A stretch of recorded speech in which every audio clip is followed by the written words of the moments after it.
Assalamualaikum warahmatullahi wabarakatuh. Perkenalkan, nama saya Sarwendah Kusumawardani dari kelas F semester 3 Prodi PGSD. Di sini saya akan menyampaikan materi metode pembelajaran untuk memenuhi tugas dengan mata kuliah strategi pembelajaran. Langsung saja kita ke materinya. Sebelum kita perlu ketahui apa itu metode pembelajaran. Metode pembelajaran adalah cara atau teknik yang digunakan guru untuk menyampaikan tujuan meningkatkan pemahaman, kemampuan, dan hasil belajar. Guru perlu memilih metode pembelajaran yang tepat untuk mencapai tujuan pembelajaran dan meningkatkan hasil belajar siswa. Dan di sini saya memilih menggunakan metode ceramah. Apa sih metode ceramah itu? Metode ceramah adalah salah satu metode pembelajaran di mana guru menyampaikan informasi atau penjelasan tentang materi pelajaran secara lisan di depan kelas. Pada tingkat sekolah dasar atau SD, metode ceramah sering digunakan untuk menyampaikan konsep-konsep dasar atau informasi yang memerlukan pemahaman lebih lanjut oleh siswa. Ciri-ciri metode ceramah di kelas SD adalah: pertama, guru sebagai pusat informasi, yakni guru menyampaikan materi pelajaran secara langsung kepada siswa. Kedua, siswa mendengarkan dan menyimak, yakni siswa lebih banyak mendengarkan penjelasan guru. Ketiga, penggunaan alat bantu. Apa sih penggunaan alat bantu? Bisa menggunakan media seperti papan tulis, gambar, diagram, atau proyektor untuk membantu memperjelas penjelasan. Keempat, interaksi terbatas. Meskipun interaksi tetap diperlukan, namun siswa cenderung lebih banyak mendengarkan daripada berdiskusi atau bertanya. Keunggulan metode ceramah di kelas SD antara lain: efisien. Guru bisa menyampaikan banyak informasi dalam waktu yang singkat. Atau mudah untuk memperkenalkan konsep baru. Sangat berguna untuk memberikan pengetahuan dasar yang harus dikuasai siswa. Atau menghemat waktu. Dapat menghemat waktu ketika materi pelajaran cukup banyak dan harus disampaikan dalam satu waktu. Berikut kelemahan metode ceramah di kelas SD. Apa saja sih kelemahan metode ceramah di kelas SD? Pertama, kurang melibatkan siswa secara aktif. Karena siswa lebih banyak mendengarkan, mereka mungkin kurang terlibat secara langsung dalam proses pembelajaran. Seterusnya, mudah membuat siswa bosan. Jika ceramah terlalu panjang atau monoton, perhatian siswa bisa hilang.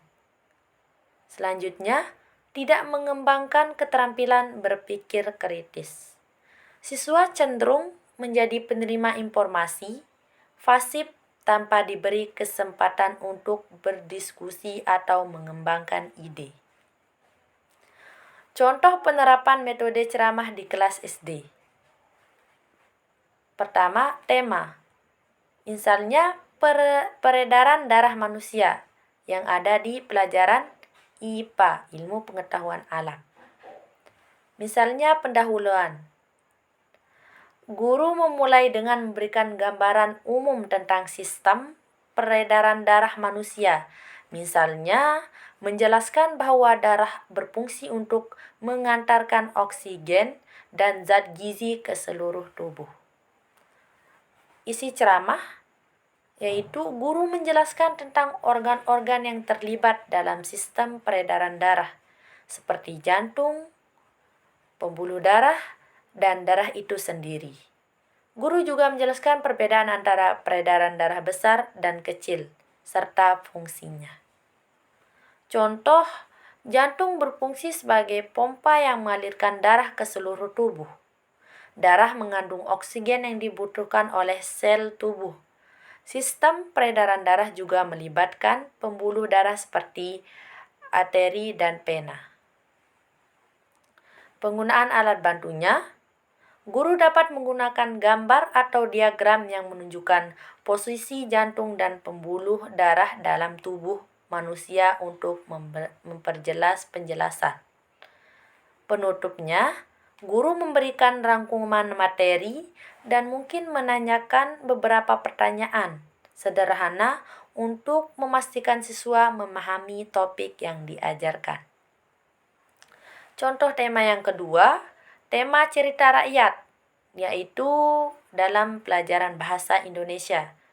Pendahuluannya, guru membuka pelajaran dengan bertanya kepada siswa, apakah mereka pernah mendengar cerita rakyat atau dongeng dari daerah mereka.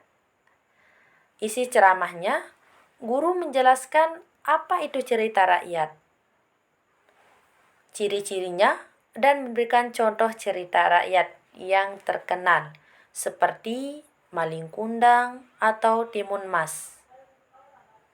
Guru menguraikan inti cerita, pesan moral yang dapat dipetik, serta karakter-karakter yang ada dalam cerita tersebut.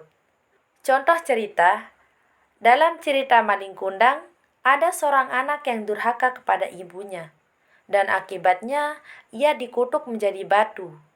Pesan moral yang bisa kita ambil adalah pentingnya berbakti kepada orang tua. Penggunaan alat bantunya, guru bisa menggunakan gambar ilustrasi dari cerita rakyat atau membaca teks cerita secara bersama-sama di kelas. Penutupnya, guru mengajak siswa untuk menceritakan kembali inti dari cerita rakyat yang sudah dipelajari, atau memberikan tugas untuk menulis cerita rakyat versi mereka sendiri. Cara agar metode ceramah lebih efektif, pertama, variasikan penyampaian. Untuk menghindari kebosanan, guru bisa menyelingi ceramah dengan pertanyaan-pertanyaan singkat atau memberi siswa kesempatan untuk mengajukan pertanyaan. 2. Gunakan visualisasi.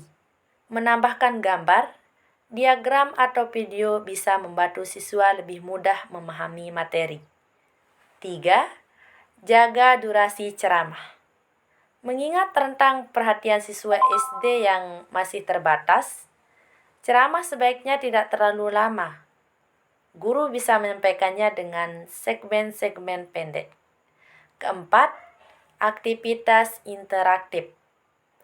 Setelah ceramah, guru bisa melibatkan siswa dalam diskusi singkat atau tanya jawab untuk memperdalam pemahaman. Baiklah, kesimpulan dari apa yang saya sampaikan di atas, metode ceramah di kelas SD bisa menjadi cara yang efektif untuk memperkenalkan konsep-konsep dasar dan menyampaikan informasi yang banyak.